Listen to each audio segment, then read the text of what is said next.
Zone committees terms of reference. It's moved by Pauline, seconded by Andrew. Are there any questions?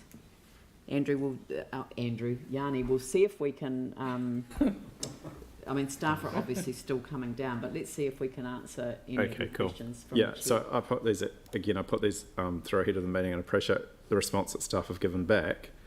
But I was just kind of concerned because this is around, in the terms of reference, there was the ability for Environment Canterbury to work with the zone committees to do reviews of consents. We're on. You're on. So Yanni's about to reference the questions that he submitted and received an answer to this morning.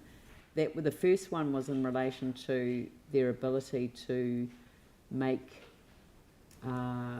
So it's basically consent reviews. So to work with ECAN was going to work with them, the catchment loads, and work through zone committees to determine whether consent reviews are necessary to achieve catchment load limits. I guess what I'm really concerned about is the growing awareness of the impact of nitrates on our health, and the kind of what I personally feel is kind of a weak oversight of the huge growth and risk associated with nitrates, and just wondering whether the zone committees are doing enough, whether we need to ask them to do more, and if they've got the ability to look at, the overloaded catchment, are they doing that? Or if they're not doing it, should we be more directive? Well, Diane, I'll let you answer that. Yes, so my understanding of, so when I answered your question originally, I had a different interpretation of what the phrase consent review meant, and in further consideration, I think what ECAN were referring to is when they take a look at a suite of types of consents that would be driven by changes in legislation or changes in regulatory requirements. For example, a new national environmental standard or a new national policy statement. To the best of my recollection, I don't believe that there has been reviews of that sort that the zone committees have been involved in to date. That being said, there's nothing that would prevent the zone committees from being asked to participate in that process if ECAN were to initiate one.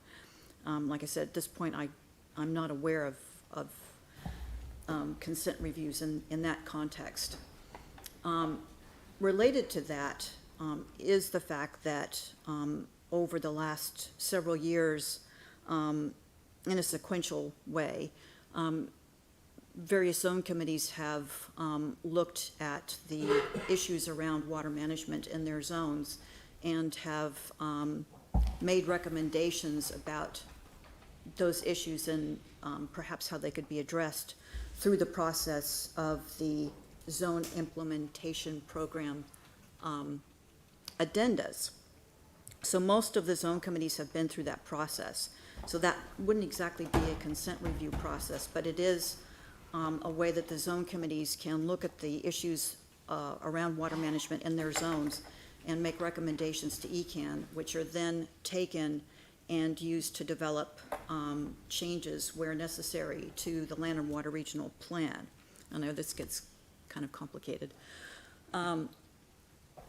So for our zone committees, there was a sort of a mini ZIPA that the Banks Peninsula Zone Committee did several years ago for Wairira, and that was a plan change that affected a small part of the Land and Water Regional Plan for that water body. But other than that, for Christchurch West Melton Zone Committee, they haven't been through the ZIPA process yet. So again, it's not exactly a consent review, but it is a way that the zone committees can influence how water resources are managed in a regulatory way. I guess the concern is that they're not, either proactive or precautionary enough about the risk posed to our water because of the kind of idea that we just collaborate. And I know in your response too, which I really appreciate the detail, you've said, for example, nitrates is one such contaminant regulated under the Land and Water Regional Plan. The operative plan has not yet caught up with the latest version of the MPS FM, which lowered the national bottom line, and there's no single control for nitrates in the operative LWRP. So really, I guess what I'm trying to get at is to understand whether we need to be more directive in the terms of reference to take a sort of precautionary No, not to the approach. zone committees. It's the relationship with ECAN. It's ECAN's responsibility that amendments to the plan, isn't it? But the zone Land committees and have the water ability plan. to water things down, or Yeah, as I indicated, where the zone committees do have influence over the Land and Water Regional Plan is through that zipper process, which yeah. has been going on for a number of years. It just takes time. They couldn't do all 10 zones at once. And to the best of my knowledge, Christchurch West Melton zone may be the last one that has yet to be done. And like I said, there was a mini one done for Banks Peninsula, but that was only for Wairua, not for the rest of Banks Peninsula. The agenda is driven by ECAN, not by the water zone committees. Yes, although there's nothing to prevent the zone committees from making recommendations to ECAN, because they're a joint committee of both us and ECAN. And I would say that, and I'm much more familiar with the Christchurch West Melton Zone Committee, and less so for the other two. But definitely the zone committees have, on their own initiative, the Christchurch West Melton Zone Committee has done advocacy and has, in some cases, led ECAN or even the City Council in terms of what we end up doing. One example is around urban contaminants, and particularly copper and zinc. And in terms of nitrates, back when the Waimakariri Zone Committee was doing its zipper process, the Christchurch West Melton Zone Committee did communicate to the Waimakariri Zone Committee its concerns around nitrates and what the influence of activities in the Waimakariri Zone would have on the groundwater in Christchurch West Melton Zone. So they do some work. It's not like they don't do anything. And again, that's on their own volition. They don't have to wait for us or for ECAN It just does not lead us to any change to the terms of reference, Not which is particularly. what we're considering no. today. Yeah. Yeah. Sarah? Thanks so much. Because they are joint committees, both us and ECAN, and it's not everything is an ECAN responsibility. So I was disappointed that, having discussed it as a council for several years now, that we weren't able to get a change in the terms of reference which allowed them to submit to our annual long-term plans, because we have mentioned it for maybe 2 or 3 years now, and that Yeah, but we change. didn't feed that back at the time. Yeah, we asked for some reason. to, No, yeah. it didn't. I'm just saying, happen. I'm disappointed, It but I've got didn't to know. happen. Yeah. Yeah. So It's our in the fault. meantime, well, you say they can make recommendations. The recommendations that we tend to get through on the actual reports and those are just noting provisions, receive the report kind of thing. Are we able to invite recommendations on priority projects in order to inform our draft annual plan, Yes, we as can. opposed to a submission? Yeah, we can do, and in fact, we did get feedback from the zone committees, you may recall, back in December, and Yeah. that has been provided back to you. Yeah. And one of the things I always note to, again, the Christchurch West Melton Zone Committee is, even if the committee itself can't make a formal submission on the LTP or the annual plan, certainly as individuals they can, but Doesn't have the same weight. Yeah. no, it doesn't, and certainly if the council wants to get that sort of semi-formal response back from the zone committees, we can certainly let them know that, and then Yeah. I'm sure they would be happy to do so. Yeah, I think that inviting formal feedback in order to inform the draft annual plan, because once it's past that draft stage, once it's out, actually, unless there's a proper submission, we can't really make changes. So it's a bit late then. So if we're able to maybe even have a resolution that invites them to make formal recommendations on priorities to help inform our draft annual plan or something like that, that would be probably quite useful. I'm sure the Councillor Cotter and the Deputy Mayor would be quite happy for an addition that says request the zone committees to invite the zone committees to provide early feedback on priorities for The draft annual plan. the draft annual plan. Yeah. And I think, because getting that in early is good, but I also would like a resolution on the books that says that in future we would like to see the terms of reference extended to provide for formal submissions from the zone committees to the relevant LTPs to be considered by all partners to this to this process, because as Sarah and others have quite rightly pointed out, they're joint committees, and we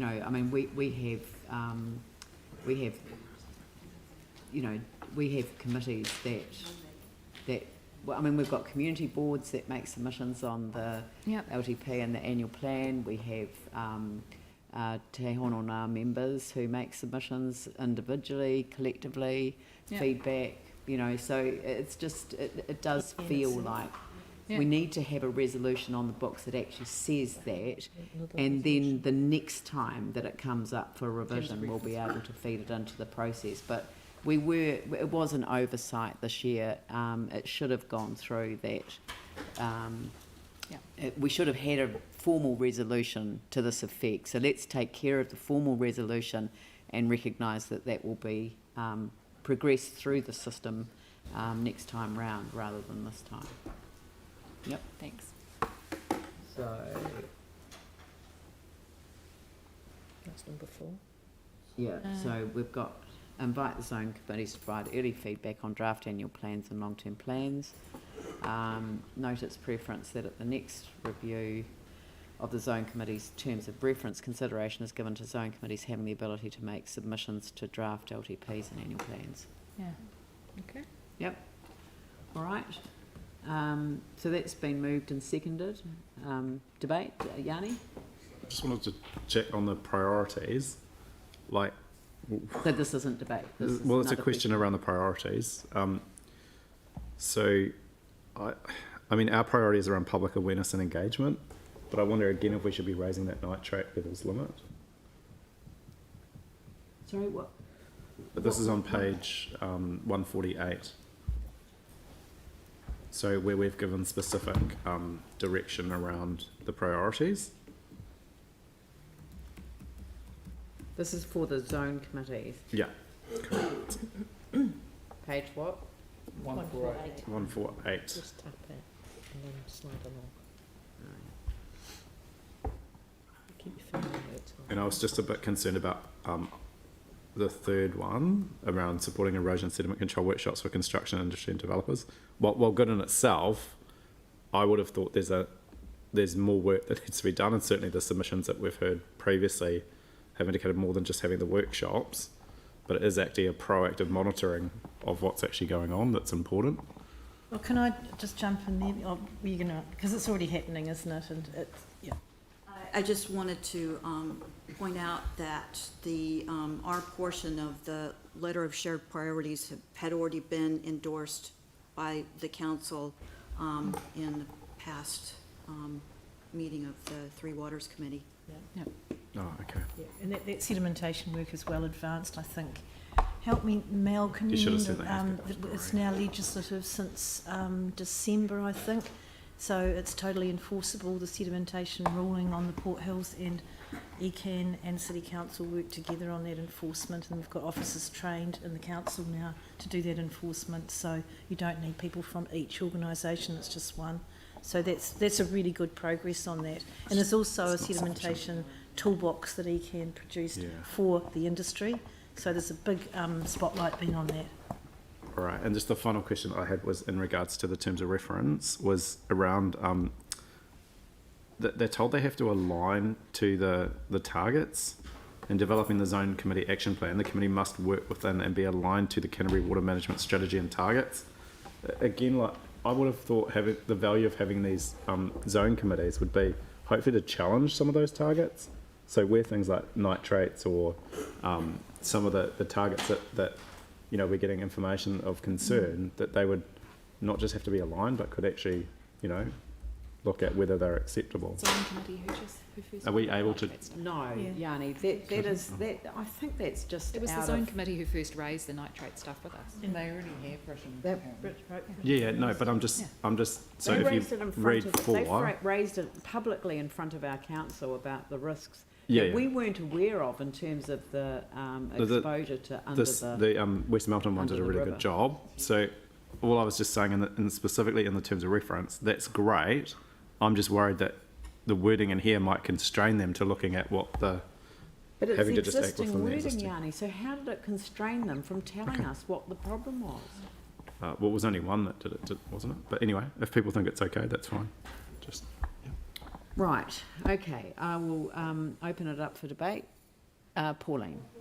See, this has been to us a couple of times now, but really, I have real confidence in these zone committees. I've had a lot to do with the Christchurch West Melton particularly, and the people that actually are chosen to be on those committees, because there's a queue of people queuing up to be selected to be welcomed on to do all that basically voluntary work, are so committed to water quality and water quantity and protecting our values and our biodiversity, and amongst that I think, Yanni, you can have great comfort that they really have the best will and the best capability. There's some incredibly skilled people coming on board those committees now too. So I'm welcoming this, and particularly the move from the Mayoral Forum to have the triennial joint letter of shared priorities, just so that you can keep up with the expectations and the moving of the priorities. I think that's a really good lens to have over this. So, I just really want to give a big shout out to the people who sit on those committees. They do a wonderful job, and it's a big commitment. And they get out there into the community as well, like the Christchurch West Melton Stormwater Heroes and that trailer they've got that they can take around to events, go to the people, show them what happens to your stormwater. And it's amazing how people still do not understand the journey of their wastewater and stormwater. So big shout out to the committees, and thanks Diane for your work on this as well. So I'm happy to support this. Thank you. I'll put the motion. All those in favour say aye. Those opposed say no. That's carried. Thank you very much. The last item on the agenda today is the Canterbury Multi-Use Arena Noise Management.